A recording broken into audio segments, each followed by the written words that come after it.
자, 우리 인사 한번 하고 말씀 듣도록 하겠습니다. 옆에 계신 분들과 인사하실까요? 사랑합니다. 축복합니다. 이제 우리들은 흔히 구원 이제 하면 예수 믿고 죄 사함 받아 이제 우리가 죽을 때 천국 가는 쯤으로 생각하기가 쉽습니다. 이제 물론 이런 생각이 틀린 것은 아니지만 성경이 말하는 구원의 개념은 여기에서 그치지 않습니다. 이렇게 단순하지는 않아요. 자, 우리들이 성경을 깊이 있게 살펴보면, 읽어보면 구원이 세 가지 국면, 세 가지 단계로 설명되어 있다는 것을 알 수가 있습니다. 이제 구원의 첫 번째 단계는 하나님과 단절된 관계로 있다가 예수 믿고 죄 사함 받아 하나님의 자녀가 되는 것, 다시 말해서 이거를 이제 한마디로 뭐라고 표현하냐면 신분의 변화. 그러니까 이제 옛날에 그런 영화 제목도 있었는데 어둠의 자식에서 뭐로 바뀌는 거예요? 이제 하나님의 자녀로 신분의 변화가 생기는 것이다. 이제 그렇게 말씀드릴 수 있습니다. 이것을 우리는 신학적인 용어로 칭의. 이제 하나님께서 우리가 원래 의롭지 않은데 이제 의롭다 여기시는 것을 의미하죠. 칭의, 그러니까 의롭다 칭하시는 것을 의미합니다. 또 중생, 이제 다시 태어난다, 거듭난다라고 하는 의미에서 칭의, 중생, 이제 이렇게 부르는 것입니다. 요한복음 5장 24절에서 주님이 이렇게 말씀하시죠. 내가 진실로 진실로 너희에게 이르노니 내 말을 듣고 또 나 보내신 이를 믿는 자는 영생을 얻었고 심판에 이르지 아니하나니 사망에서 생명으로 옮겼느니라 말씀하시면서 영생을 이미 얻은 것이라고 과거 시제로 표현하는 것을 볼 수가 있습니다. 성경에서는 이처럼 첫 번째 단계의 구원, 다시 말해 칭의, 중생의 구원을 언급할 때에는 대체로 과거 시제, 왜냐하면 이미 받은 것이기 때문에 그러하죠. 과거 시제를 사용하여서 설명하고 있는 것을 볼 수가 있습니다. 자, 이러한 신분의 변화, 다시 말해서 하나님의 자녀로 거듭나는 일은 인간의 노력이나 나의 공로로 되는 것은 절대로 아닙니다. 오직 하나님의 은혜로 되는 것을 믿으시길 주님의 이름으로 축원합니다. 자, 제가 한번 물어볼게요. 내가 태어날 때, 내가 다 태어났잖아요. 태어났으니까 여기 앉아 있는 거죠. 내가 태어날 때 내가 노력해서 내 계획하에 태어났다. 그런 사람은 손 들어보세요. 네, 그런 사람은 한 사람도 지구상에 누구의 공로로? 무슨 하나님? 아니 지금 내가 지금 말씀드리는 맥락을 잘 모르시는 것 같아요. 부모님의 공로로, 우리 부모, 육신의 부모님의 공로로, 육신의 부모님의 계획하에 우리가 어떻게 해요? 태어나는 거죠. 태어나는 겁니다. 물론 이제 근본적으로 이렇게 쭉 올라가면 이제 하나님의 은혜로 우리가 다 이 세상에 왔지만, 자, 우리가 단순하게 놓고 봤을 때 우리가 이 세상에 존재하는 것은 우리가 스스로 태어나지 않고 내 공로는 요만큼도 없어요. 그렇죠? 다 부모님의 공로로 우리가 이 세상에 오는 것입니다. 자, 마찬가지로 우리가 신분의 변화, 다시 말해서 하나님의 자녀로 이 세상에 다시 태어나는 것, 중생은 내 노력으로 말미암는 것이 아니고 은혜로 말미암는 것이 아니고 하나님의 전적인 은혜로 말미암는 것임을 믿으시길 주님의 이름으로 축원합니다. 이 출발이 굉장히 중요하죠.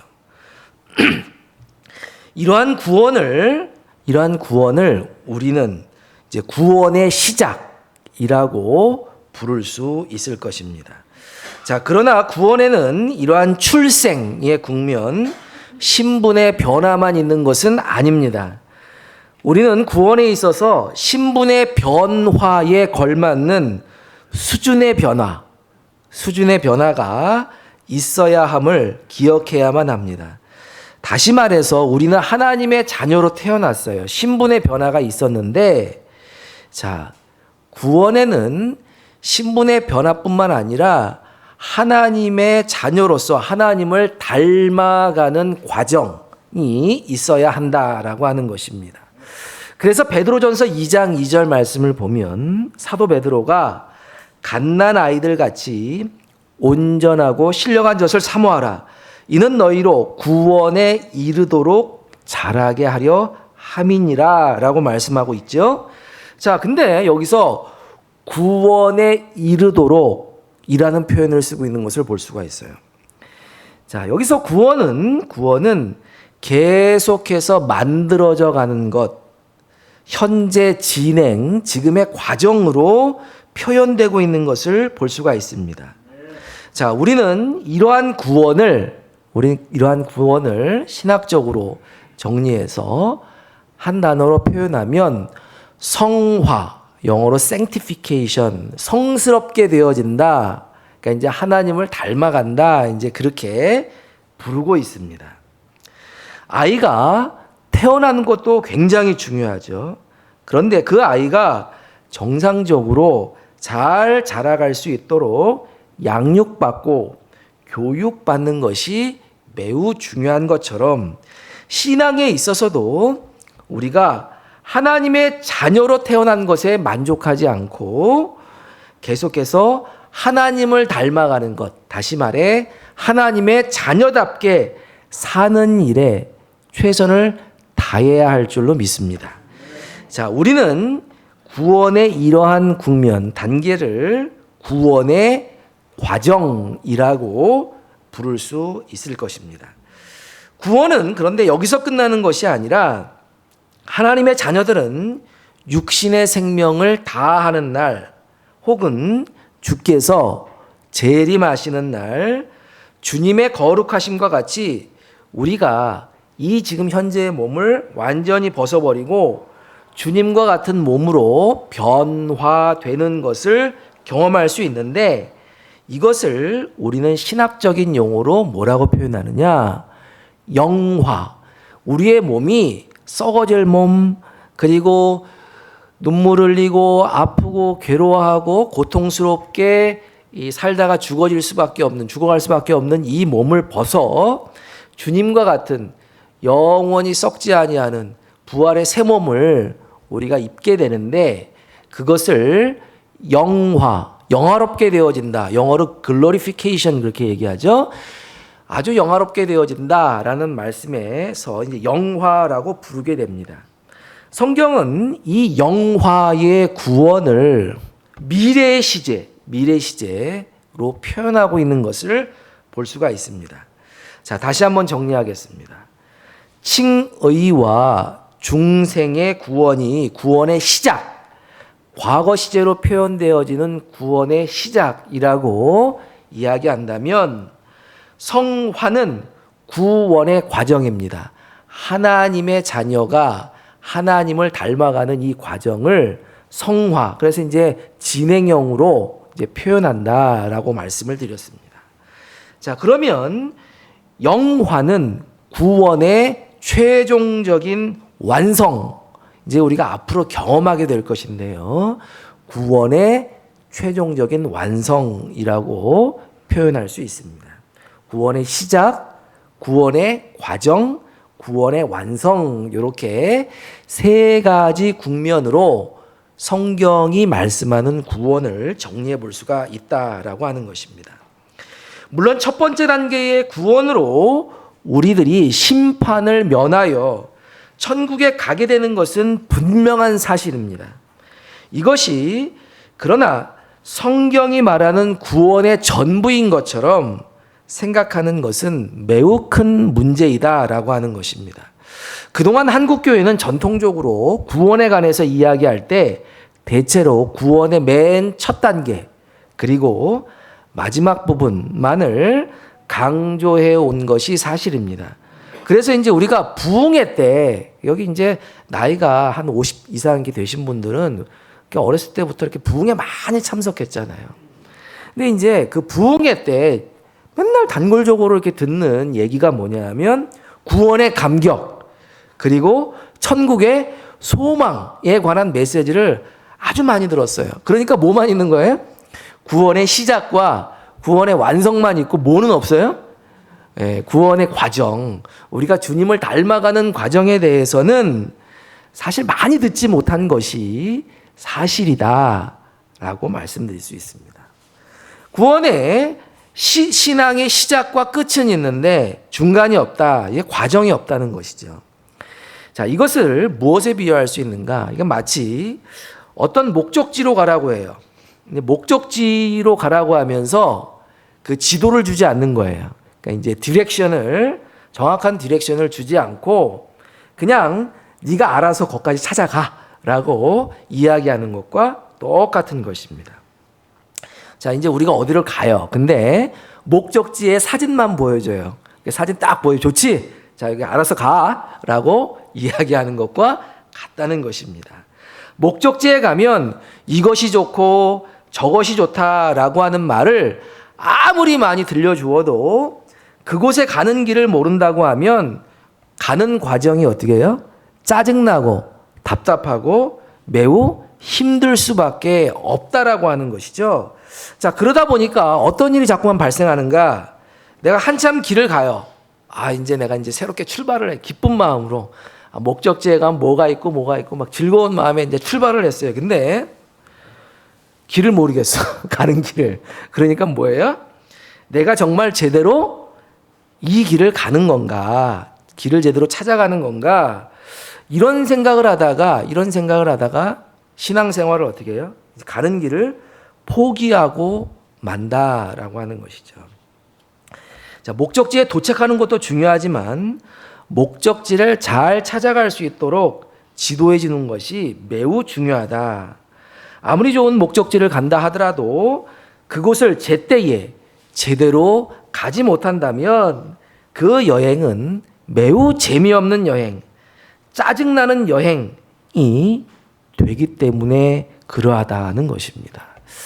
자, 근데 이제 우리의 신앙생활도 비슷한 것 같아요. 천국이 좋아요, 안 좋아요? 안 좋아요? 천국 안 좋으면 우리 신앙생활 필요 하나도 없어요. 천국이 아주 좋은 줄, 우리 언어로 표현할 수 없을 만큼 좋은 줄로 믿습니다. 근데 우리가 이제 천국 가는 거는 좋은데 이제 길을 몰라. 막 지금 그래서 헤매고 있어. 그래서 신앙생활이 뭐예요?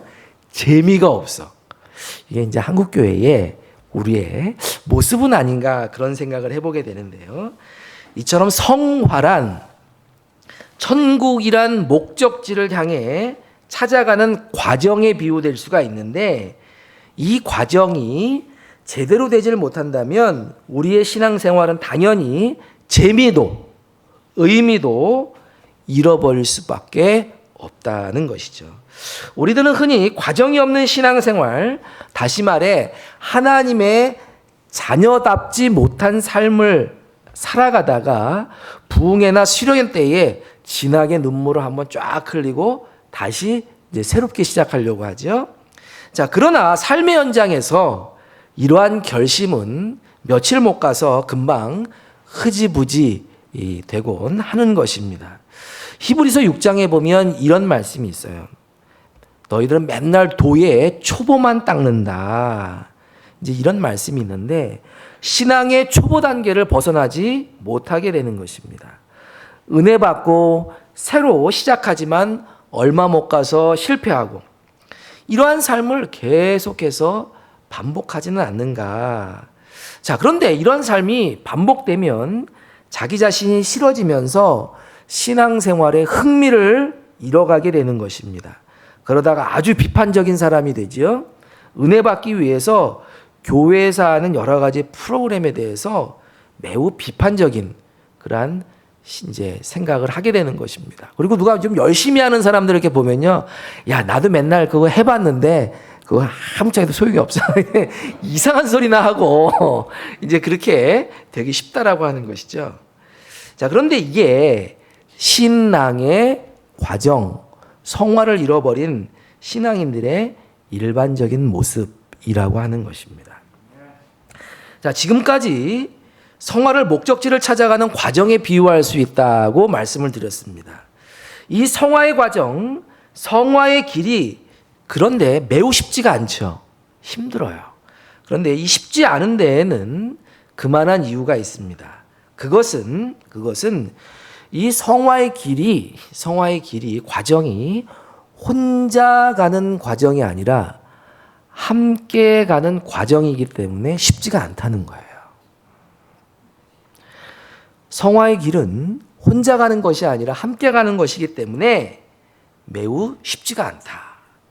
자, 많은 사람들이 구원받은 성도의 삶이 개인적인 영역의 것이다. 이제 그렇게 생각하기가 쉬워요.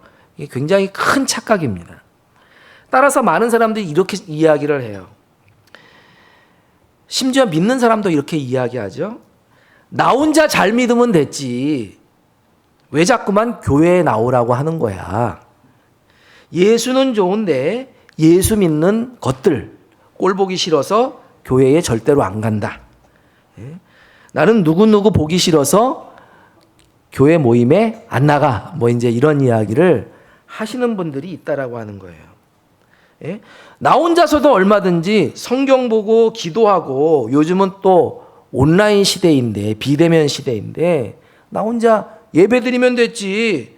뭐 이렇게 하면 신앙생활 얼마든지 잘할 수 있다라고 생각하시는 분들이 있는데 이게 심각한 착각이라는 거예요. 매우 심각한 착각. 정말 이러한 말이 맞는 것이냐. 근데 우리들은 이런 말을 또 많이 들어요. 이게 많이 들으니까 그 말이 어떻게 해요? 매우 그럴듯해. 옆에 있는 뭐 무슨 집사 권사를 보니까 장로님을 보니까 뭐 그런 것도 같아. 자꾸만 이렇게 이러한 정말 말도 안 되는 말에 고개를 또 끄덕일 때가 있다라고 하는 것입니다.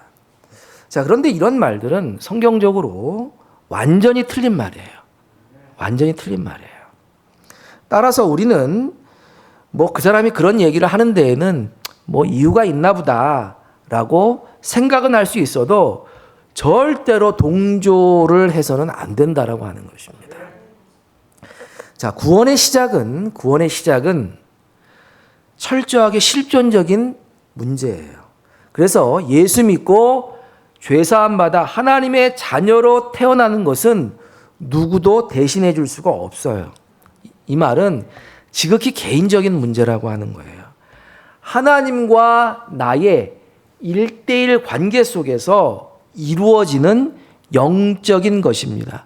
부모님이 아무리 기도를 많이 해도 내 옆에 나를 사랑하는 와이프가 남편이 아무리 기도를 열심히 해도 하나님과 그 개인이 1대1 관계 속에서 예수를 믿고 죄사함 받아 구원받지 못하면 구원의 시작은 있을 수가 없어요.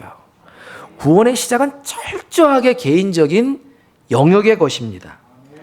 따라서 우리 아버지 어머니가 아무리 신앙이 좋고 장로, 권사, 목사 40일 금식 기도를 10번을 해도 소용없어요. 자녀의 구원을 위해서 아무리 힘쓴다 해도 자식이 끝까지 예수를 구주로 영접하지 않는다면 그에게 중생, 영생이라는 선물은 주어질 수가 없는 것입니다. 자, 그러나 여기에서 반전이 시작되죠. 구원의 완성을 향해 나아가는 이 구원의 과정, 성화의 길은 철저하게 공동체적 과정이라는 거예요. 여러분, 이게 굉장히 중요해요. 구원의 시작, 내가 하나님의 자녀로 거듭나는 것은 철저하게 개인적인 일인데 예수 믿고 주님 닮아가는 이 과정, 성화의 과정은 철저하게 어떻게 해요? 공동체적, 신앙 공동체 안에서 이루어지는 공동체적인 과정이라고 하는 거예요. 자, 그러니까 이제 이 성화의 길은 혼자 가는 길이 아니라 같이 가는 길, 함께 가는 길이다라고 하는 거예요. 그래서 사도 바울은 거듭난 신자의 모임인 교회를 뭐에 비유하고 있습니까? 주님의 몸에 비유를 하고 있다라고 하는 거예요. 몸에는 팔도 있고 다리도 있고 여러 이런 지체가 있지 않습니까?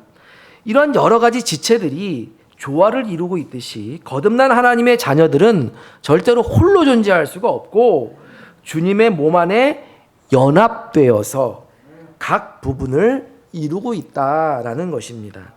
따라서 모든 하나님의 자녀들은 거듭난 이후에 따로 홀로 존재하는 것이 아니라 크게는 하나님의 우주적인 이 우주적인 교회, 모든 믿는 자의 몸 안에, 그리고 작게는 이 미사 목민교회와 같은 지역 교회 공동체 안에 지체로서 존재하는 것입니다. 자, 이런 맥락에서 초대교회의 유명한 감독 키프리안이라는 사람이 있어요. 이 키프리안 사람이 뭐라고 얘기했냐면 교회 밖에는 구원이 없다라고 하는 매우 극단적인 말을 하기까지 했다라고 하는 거예요. 자, 지금까지 저는 성화의 길이 함께 가는 길이다라는 말씀을 드렸어요. 자, 이 함께 간다는 것의 의미를 보다 알기 쉽게 이제 우리의 신앙에 적용해서 한번 말씀을 드리도록 하겠습니다. 자, 하나님은 우리들을 하나님의 자녀로 만들어 가실 때에 우리를 다듬기 위한, 이제 우리가 처음 이제 거듭났을 때 이제 우리의 모습은 굉장히 모난 모습이라고 할 수가 있어요. 삐죽빼죽 그냥 굉장히 삐뚤빼뚤한 모습이다라고 이야기할 수가 있죠. 그래서 이제 주님을 닮는다라고 하는 것은 이 모난 부분을 다듬어가는 과정이다, 이제 그렇게 이야기할 수가 있는데, 우리가 이 성화의 길을 함께 가는 길이라고 그랬어요. 그래서 하나님은 우리를 다듬기 위한 도구로 누구를 사용하실까요? 우리 주변의 사람들을 도구로 사용하세요. 자, 감자를 깎는 방법은 두 가지가 있어요. 하나는 칼을 가지고 감자의 껍질을 하나씩 벗기는 방법이 있어요. 자, 그런데 우리 조상들은 감자를 그렇게 깎지 않았어요. 어떻게 해요? 큰 다라이에 놓고 어떻게 해요? 수세미 같은 거 하나 뭐 이렇게 놓고 감자를 서로 막 어떻게 해요? 막 비빈단 말이에요. 그러면 감자 껍질이 어떻게 해요? 그냥 이제 더러운 것들이 벗겨지고 껍질이 벗겨지더라라고 하는 것이죠. 자, 쌀 씻는 것도 마찬가지예요. 쌀을 씻을 때 한 톨 한 톨 씻는 사람이 있어요? 없어요. 쌀을 넣고 물을 넣고 어떻게 해요? 그냥 쓱쓱 이렇게 비비면 어떻게 해요? 서로 부딪혀져서 쌀에 있는 더러운 것들이 벗어나 나가고 이렇게 쌀을 씻는다라고 하는 것입니다. 자, 그렇다면 하나님은 우리를 당신의 흠없는 자녀, 깨끗한 하나님의 자녀로 만들어 가실 때 우리들을 어떻게 다듬어 가시는가, 우리의 허물과 모난 부분을 새롭게 하시기 위해 우리를 어떻게 하실까요? 그것은 하나님은 마치 감자를 깎듯이 우리들을 어떻게 해요? 공동체, 교회 공동체에 어떻게 해요? 집어넣어서 마구 어떻게 해요? 비비면서 우리를 다듬어 가신다라고 하는 것입니다. 자, 이 자리에 계신 이유는 하나님께서 미사 목민교회에 우리 지체들과 함께 살아가면서 어떻게 해요? 서로 비비면서 우리를 사람 만드는 거예요. 하나님의 자녀 만드는 거예요. 이게 하나님의 방식이라고 하는 것입니다. 그래서 하나님은 이런 공동체에 넣어서 우리를 막 비벼대시는데, 성질이 괴팍한 사람은 성질이 더 괴팍한 사람을 만나게 하셔서 우리의 성질을 어떻게 해요? 다듬으시더라. 고집이 센 사람은 나보다 더 고집이 센 김집사를 만나게 하셔서 어떻게 해요? 우리의 고집을 꺾으시더라. 성질이 급한 사람은 나보다 더 성질이 급한 모 장로를 만나가지고 뚜껑이 몇 번 열리면서 어떻게 해요? 우리의 그 급한 성격을 다듬어 가시더라. 아니면 또 성질이 아주 느긋한 사람을 만나가지고 도대체 일이 되는 거야 안 되는 거야 막 열불이 막 나고 막 이런 과정을 통해서 우리의 급한 성격을 다듬어 가신다. 자, 우리는 성경에서 야곱의 생애, 이제 삐뚤빼뚤한 모습의 대명사, 이게 야곱이라고 할 수가 있죠. 지멋대로 사는 사람의 대명사. 야곱의 생애를 보면서 이러한 주님의 방법, 이치를 우리가 깨달을 수가 있습니다. 야곱 거짓말 잘했어요. 그리고 사기를 아주 잘 쳤습니다. 자, 그런데 사기를 잘 치는 야곱은 누구를 하나님께서 만나게 하십니까? 사기계의 영원한 라이벌 삼촌 라반을 만나게 하셔서 사기라면 둘째가라면 서러울 삼촌 라반을 만나게 하시죠. 그래서 철저하게 그냥 10년이 넘는 시간 동안 어떻게 해요? 사기를 이제 당하는 거예요. 형을 속이고 아버지를 속이고 막 이래가지고 어떻게 해서든지 뭔가를 좀 더 얻어보겠다, 잘 나가겠다라고 했던 이 야곱이 삼촌 라반을 만나가지고 14년 동안, 20년 동안 고생하는 것을 우리는 성경을 통해서 볼 수가 있잖아요. 저의 경우도 마찬가지예요. 저는 원래 성격이 급하고 좀 꼼꼼한 편이에요. 근데 제 아내는 저와 정반대예요. 성격이 아주 느려 터졌어요. 그리고 되게 둥글둥글해요. 아니 뭐 되면 되고 안 되면 안 되는 거지. 뭘 자꾸만 그거 가지고 이렇게 몸이 달아서 그러냐라는 그러한 성격이에요. 근데 저희가 모르지 않았어요. 왜냐하면 이제 같은 모교회에서 어렸을 때부터 이렇게 신앙생활을 했고, 제가 이제 중고등학교 교사일 때 우리 이제 와이프가 학생이었기 때문에 그런데 우리 와이프 성격이 어떤지 알고 결혼을 했어요. 근데 그렇게 10년 이상 알고 만나서 가정을 이루었음에도 불구하고 살아보니까 처음에는 굉장히 힘들더라고요. 맞지가 않아가지고 나는 급한데 우리 와이프는 하나도 안 급해. 난 이제 옷 입고 나가야 되는데 이제 뭐 화장하고 막 이러고 있어. 그냥 그래서 아니 다툼이 좀 있었죠. 근데 이제 정확하게 말하면 당신 그러면 안 돼라고 이제 제 아내에 대한 일방적인 훈계에 이제 있었다라고 하는 게 맞겠죠. 이제 이런 시간들이 사실은 계속돼 왔다. 근데 지금도 그래요. 지금도. 근데 이제 결혼 생활이 이제 벌써 한 20년 가까이 이제 이렇게 되다 보니까 옛날처럼 그러지는 않는데 그래도 조금씩 나아지고는 있는 것 같아요. 아이 보셨어요 우리 가정에서. 근데 좀 나아지는 것 같기는 한데 이게 이제 왜 그러냐? 이게 제가 이렇게 이제 부딪히면서 저도 이제 깎이는 거죠. 그래서 제 아내의 성격을 좀 닮아가는 것 같아요. 그래서 이제 저를 어렸을 때 이제 본 이제 살아생전의 어머니나 지금 이모님 계시는데 항상 하는 말이 있어요. 왜 네가 이렇게 변했냐?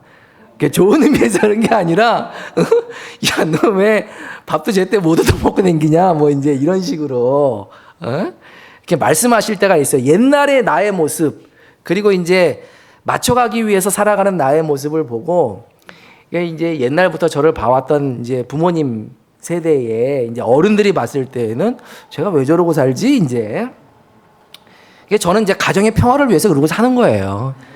근데 이제 장모님도 마찬가지겠죠.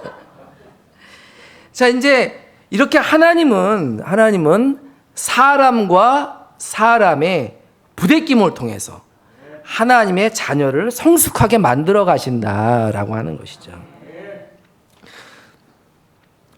다른 사람들의 허물과 모난 부분은 나를 깎기 위한 끌이 되기도 하지만 나 자신의 허물과 모난 부분은 상대방을 깎기 위한 끌이 된다라고 하는 것을 여러분 우리들 기억하셔야 돼요. 그러나 이런 성화의 과정이 때로는 참을 수 없을 만큼 힘들게 느껴질 때가 있어요. 그것은 나를 다듬기 위해 하나님이 사용하시는 이 끌이 정이나 이 끌이 내가 잘 모르는 사람이 아니라 나와 가장 가까운 데 있는 사람일 때가 많기 때문에 그래요. 여러분 그래요? 여러분 관계의 상처가 저 멀리 한 달에 한 번 보는 사람으로부터 옵니까? 아니면 매일 이게 보는 사람들로부터 이렇게 상처가 많습니까? 이게 보면 이게 가까운 곳에서 매일 보는 사람들로부터 이렇게 경험하는 이 관계의 아픔들이 굉장히 커요. 이게 이제 남편, 아내, 부모, 자식, 응? 또 신앙생활하면서 일주일에 한 서너 번은 보는 김집사, 박집사, 예? 그리고 직장생활하면서 김대리, 박대리, 이과장, 예? 이런 사람들이 뭐예요? 나를 매우 힘들게 하더라. 나와 가장 가까운 사람들이 나의 가장 든든한 후원자가 되기도 하지만 종종 나에게 가장 큰 아픔을 주는 끌이 되기도 한다라고 하는 것입니다. 그런데 이것이 뭐예요? 하나님이 우리를 만들어 가시는 성화의 과정이자 때로는 방법일 수 있다라고 하는 것을 우리는 기억해야 하는 거예요. 따라서 우리들은 우리의 가정에서, 교회에서, 직장에서, 우리의 모든 삶의 현장에서 인간관계에 어떤 어려움이 있다, 이걸 회피하거나 거부해서는 안 되는 거예요. 이러한 과정을 우리들은 거룩하고 온전하게 만들어가고자 하시는 하나님의 뜻이라고 생각하고 잘 통과해야 하는 것임을 믿으시길 주님의 이름으로 축원합니다. 나를 힘들게 하는 사람들, 이해 못할 사람들이 있다면 나에게 다듬어져야 될, 내가 좀 만들어가야 될 그런 부분들이 있다. 그래서 하나님께서 나를 위해 보내신 도구라고 생각하고 우리가 관계를 계속 이어가야 한다라고 하는 것입니다. 여러분 이렇게 보면요, 여우이 무서워서 피하면 뭘 만나요?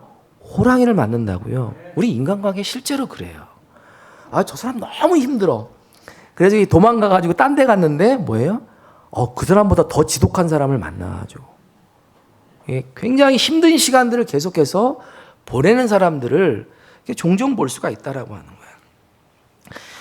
우리들이 흔히 가정에서, 교회에서, 그리고 직장에서 풀기 어려운 인간관계를 만나게 되면 여기에 하나님의 뜻이 있음을 알지 못하고 하나님과 사람들을 원망하면서 도망가지 않으면 적절하지 못한 방법으로 부딪히는 경우가 있다라고 하는 것이죠. 그래서 오늘날 교회를 떠나거나 신앙을 포기하는 사람들이 어느 때보다 많아요.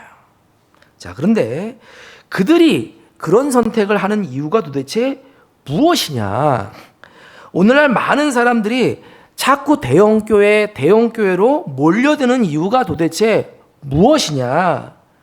그게 뭐예요? 다른 사람들 간섭받지 않고 숨어 지내겠다.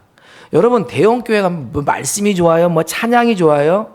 뭐 이런 얘기 하지만 물론 좋아요. 좋은데 이렇게 침층을 들여다보면 이런 게 있어요. 다른 사람 간섭받지 않고 뭐예요? 간섭받지 않고 나 혼자 좀 고급지게 신앙생활 해보겠다. 예? 뭐 그냥 막 사람들하고 막 이렇게 부딪히면서 신앙생활 힘들게 하고 싶지 않아. 좀 고귀하게, 좀 격조 있게 내 지금 신앙생활 해보고 싶어. 이런 생각으로 대형교회 가는 사람 실제로 많이 있다라는 거예요.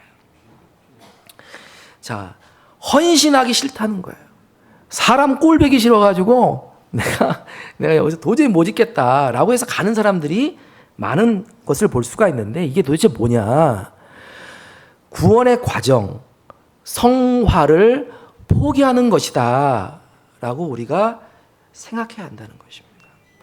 하나님이 우리에게 허락하신 거룩한 공동체를 떠나서 하나님의 자녀답게 사는 길, 성화의 길을 포기한다면 우리에게 허락된 가족과 친지, 형제, 자매들이 마음에 안 든다고 배제하려고 한다면 우리들의 신앙생활에 어떤 의미와 가치가 있겠는가? 주님의 몸인 교회 공동체를 품지 않고서 어찌 주님께 헌신한다고 할 수가 있는가? 우리는 깊이 생각해 봐야 한다는 것입니다. 그러므로 우리들은 우리의 삶의 현장이 아무리 힘들고 고통스럽다 할지라도 그곳이 우리의 성화를 위한 훈련의 장소라고 라고 하는 것을 알고 최선을 다해서 살아가야 한다는 것입니다. 우리의 가족 중에, 동료 중에, 교인 중에 어떤 사람이 나를 아프게 할지라도 그 사람과의 관계를 포기해서는 안 돼요. 오늘날 가정이 자꾸만 깨지고, 교회도 깨지고, 부모 자식 간에도 안 보겠다고 하고, 직장 생활을 자꾸만 쉽게 그만두고 하는 이유들이 도대체 어디에 있느냐? 어디에 있느냐? 신앙적인 관점에서 볼 때 신앙의 성화의 과정을 우리가 너무 쉽게 생각하기 때문에 그러한 것은 아닌가 생각해 봐야 한다는 것입니다. 자, 다음으로 공동체에서 경험할 수 있는 성화의 또 다른 측면이 있습니다. 앞서 말씀드린 것이 성화를 거부하다가 다른 사람에 의해 이렇게 모난 부분이 깎이는, 이제 어떻게 보면 소극적이고 더 네거티브한 그러한 방법이라고 할 수 있다면, 이러한 방법보다 보다 긍정적이고 자발적인 방법이 있다라고 하는 거예요. 성화의 방법, 하나님께서 우리를 하나님의 자녀답게 만들기 위한 과정에, 성화의 과정에 두 가지 측면이 있어요. 하나는 네거티브한 소극적인 방법이 있어요. 막 우리를 그냥 막 비벼가지고 우리를 사람 만드는 그런 방법이 있고, 또 하나는 자발적이고도 긍정적인 방법이 있는데, 오늘 본문은 성화의 과정으로서 이 긍정적인 측면을 이렇게 이야기하고 있습니다. 22절 말씀 다시 한번 같이 한번 읽어보겠습니다. 시작. 너는 깨끗한 마음으로 부르는 자들과 함께, 아멘. 자, 여기서 여러분들이 아주 밑줄을 그어야 될 게 있어요. 그건 뭐냐면 함께예요. 함께. 여러분 매우 중요합니다. 함께라는 단어에 밑줄을 긋기 바랍니다. 이 말씀은 깨끗한 사람들과 거룩한 교제권을 형성해서 거룩한 것을 추구할 때 우리가 성화의 길을 온전히 갈 수 있다라고 하는 것입니다. 아무리 거룩한 사람이라 할지라도, 아무리 영적으로 강한 사람이라 할지라도 홀로 있는 시간에는 많은 유혹이 따르기 마련입니다. 여러분 혼자 있으면 온갖 잡스러운 생각들이, 불경스러운 생각들이 우리의 생각을 자꾸만 지배하게 되는 것을 저도 경험해요.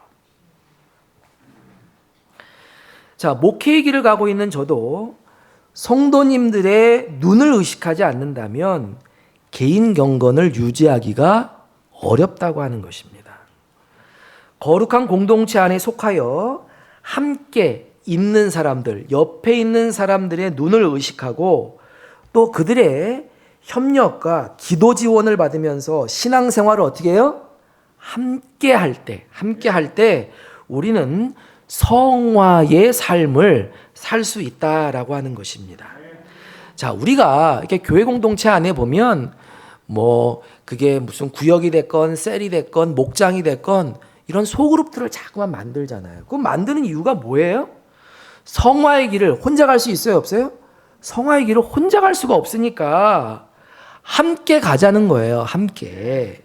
자, 이런 모임을 통해서 경건을 방해하는 습관, 다른 사람을 아프게 하는 말과 행동을 서로 나누고 이를 이겨내기 위해 기도하고 협력하고 서로 권면하고 하는 이러한 과정을 통해서 이 구원의 과정, 다시 말해 이 성화의 길을 통해서 우리의 이 천국 가는 길들을 어떻게 해요? 좀 더 재미있게, 보람있게, 그리고 효과적으로 갈 수 있다는 거예요.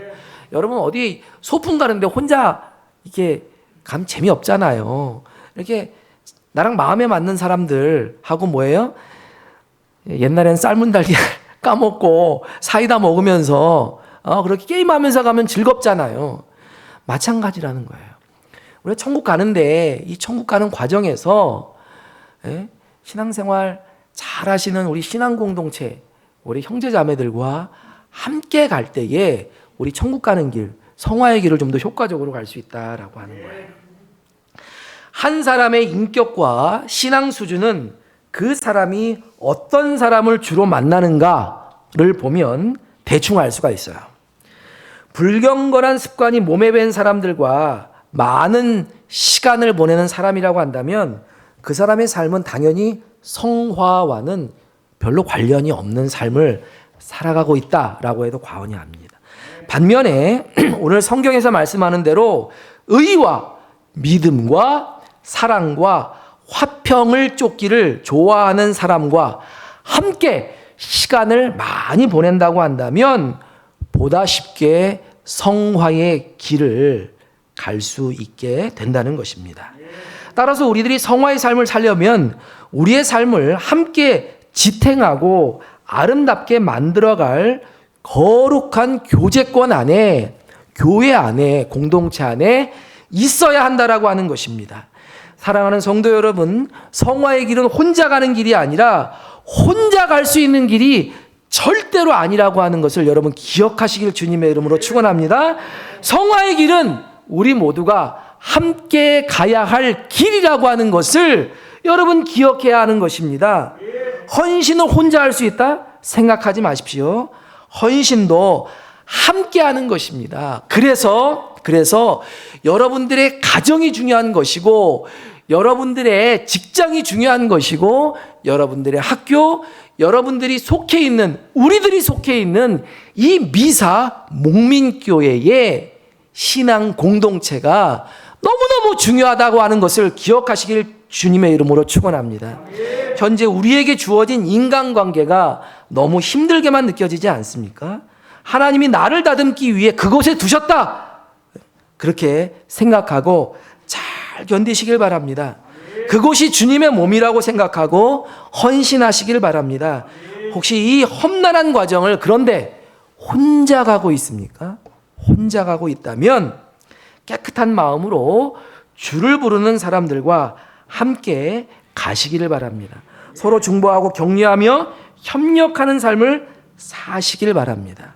이러한 삶을 살 때 우리는 이 땅에서 온전히 성화의 길을 갈 수 있으며 이제 곧 만날 주님, 이 영화의 때에 이 과정에서 영화의 길을 정말 즐겁고 보람 있고 효과적으로 갈 수 있게 될 줄로 믿습니다. 기도하겠습니다.